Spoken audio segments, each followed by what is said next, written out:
It's early morning. A dog sits by the front window, watching his owner leave her work. His ears drop. His tail stops wagging.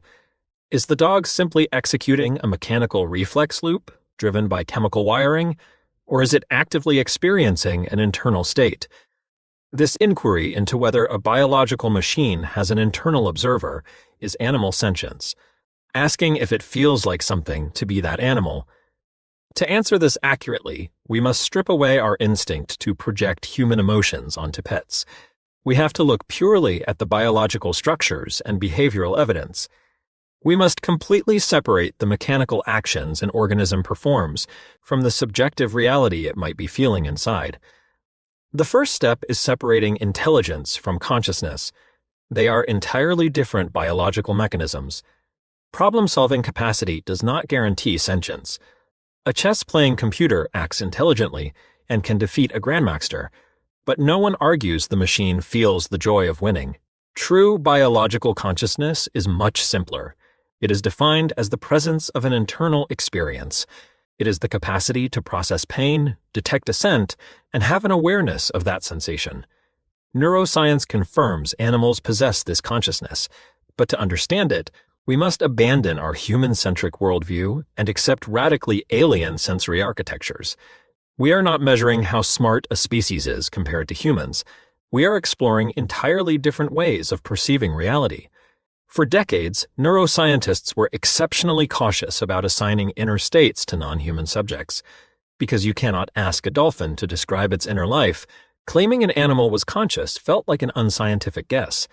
That consensus shifted in 2012, when a group of top researchers gathered at the University of Cambridge to sign the Cambridge Declaration on Consciousness. After mapping cross-species brain anatomy, we concluded that humans do not hold a monopoly on the neurological hardware required for experience. Mammals, birds, and octopuses all possess the identical brain structures that produce consciousness. By 2024, the available evidence had grown significantly. Over 500 academics signed a follow-up statement at New York University. This new statement widened the circle of realistic possibility. It stated that conscious experience likely extends across vastly different biological branches, including fish, reptiles, and insects. In a little over a decade, the consensus has moved away from human exceptionalism, suggesting that the neurological capacity for experience is a widespread trait across the animal kingdom. This presents researchers with a logistical paradox.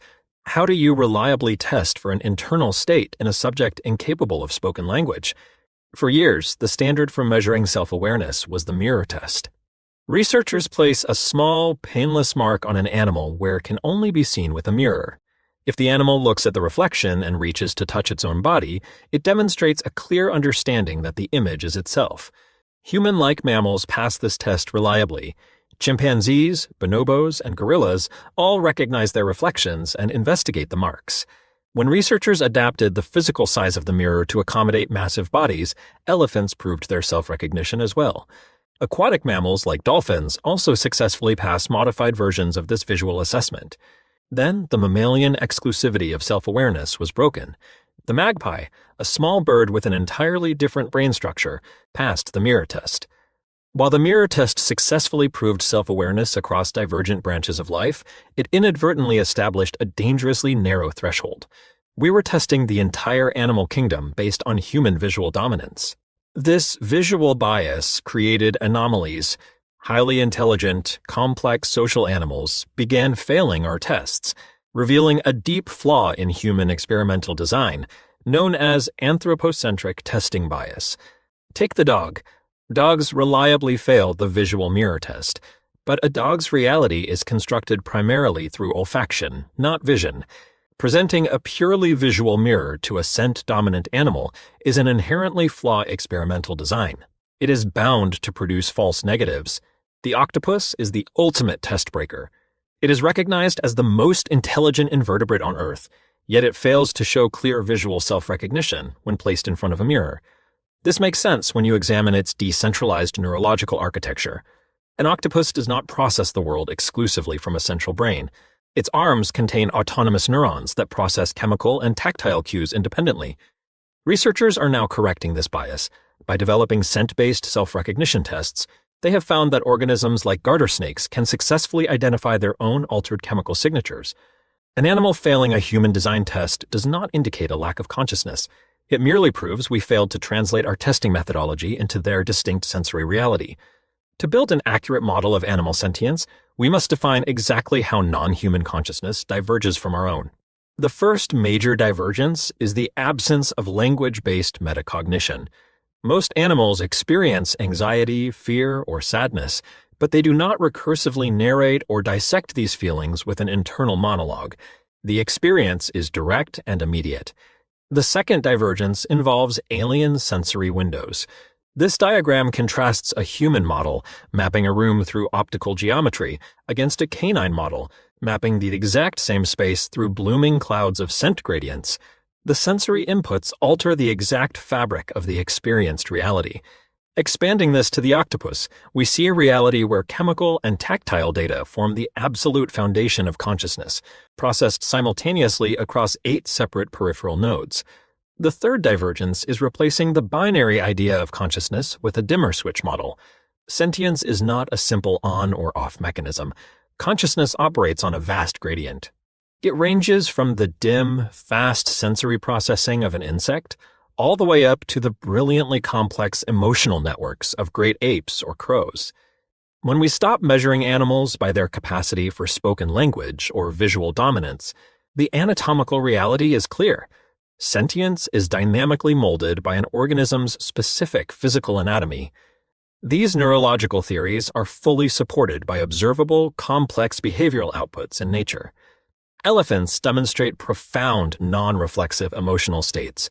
They actively mourn, gently interacting with the physical remains of deceased herd members. Dolphins maintain highly complex, decades-long social structures. They utilize specific acoustic signature whistles, essentially names, to recognize individual identities.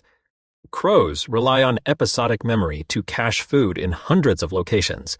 They actively recall which specific competitors want information to deceive thieves later. Behaviors like complex play, deliberate deception, and individual naming serve no immediate mechanical survival purpose. These specific behaviors, grief, identity recognition, and episodic memory, are the observable footprints of complex, subjective internal lives. There is an epistemological wall in cognitive science. We can map brain architecture, we can track chemical signals, and we can observe behavior, but we can never directly enter another mind. We must reject the legacy of anthropocentrism.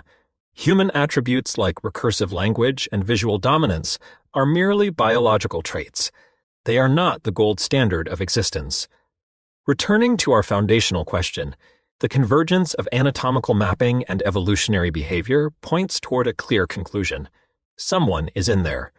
Our planet is populated by billions of divergent realities, all running simultaneously. Humanity is not the sole conscious observer of the universe.